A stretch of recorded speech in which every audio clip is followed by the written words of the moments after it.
मी engineer Dilip झाडे पार्थशहर समाचारला शुभेच्छा देतो.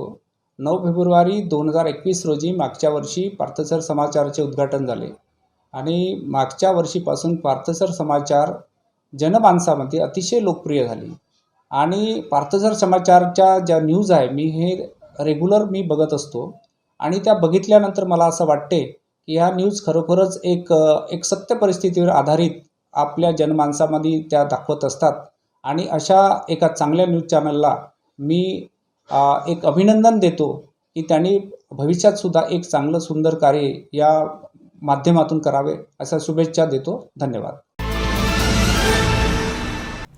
चंद्रपुर शहर की इरई नदी के सौंदर्यीकरण के लिए 575 करोड़ रुपए के प्रारूप को सैद्धांतिक मंजूरी दी गई है. मंत्रालय में आयोजित बैठक में बुधवार को उप मुख्यमंत्री अजीत पवार की मौजूदगी में ये फैसला लिया गया.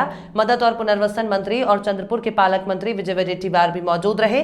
बैठक के बाद वडेट्टीवार ने कहा कि चंद्रपुर शहर के 7 किलोमीटर क्षेत्र को प्रभावित करने वाली इरई नदी के किनारे बड़ी मात्रा में गाद जमा हो गई है. बड़े पैमाने पर कोयला उत्खनन से नदी का किनारा सकरा हो गया है, इसलिए अब इरई के सौंदर्यीकरण का फैसला लिया गया.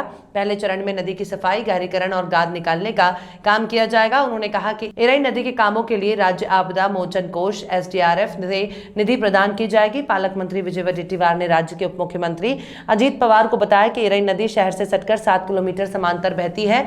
नदी का तल अवरुद्ध होने से बारिश के दिनों में बाढ़ की परिस्थिति निर्माण होती है, इसलिए इसके गहराईकरण के लिए उपयोजना जरूरी है. उप मुख्यमंत्री पवार ने प्रशासन से पहले चरण में तत्काल उपयोजना के रूप में नदी के गहराईकरण काम शुरू करने के निर्देश दिए. वडेट्टीवार ने जिले की इरई नदी और बड़ा तीर्थ क्षेत्र के विकास के लिए निधि की मांग की. इस संदर्भ में मुंबई में समीक्षा बैठक हुई. इस समय विधायक किशोर जोरगेवार उपस्थित थे. उप मुख्यमंत्री पवार ने कहा कि इरई नदी गहराईकरण, सौंदर्यीकरण और संवर्धन के लिए जिले के पालक मंत्री वडेट्टीवार निरंतर प्रयासरत है. सरकार भी उनकी मांगों को लेकर सकारात्मक है. पहले चरण में नदी का तल क्षेत्र गहरा किया जाए तो पानी कहाँ रुकता है, कहाँ से निकल सकता है, बाढ़ की स्थिति कैसे निर्माण होती है, इसका अंदाजा होगा. इसलिए नदी की गाद निकालकर गहराईकरण करना आवश्यक है. इस काम के लिए विदर्भ सिंचाई महामंडल द्वारा मशीन उपलब्ध कराई जाएगी.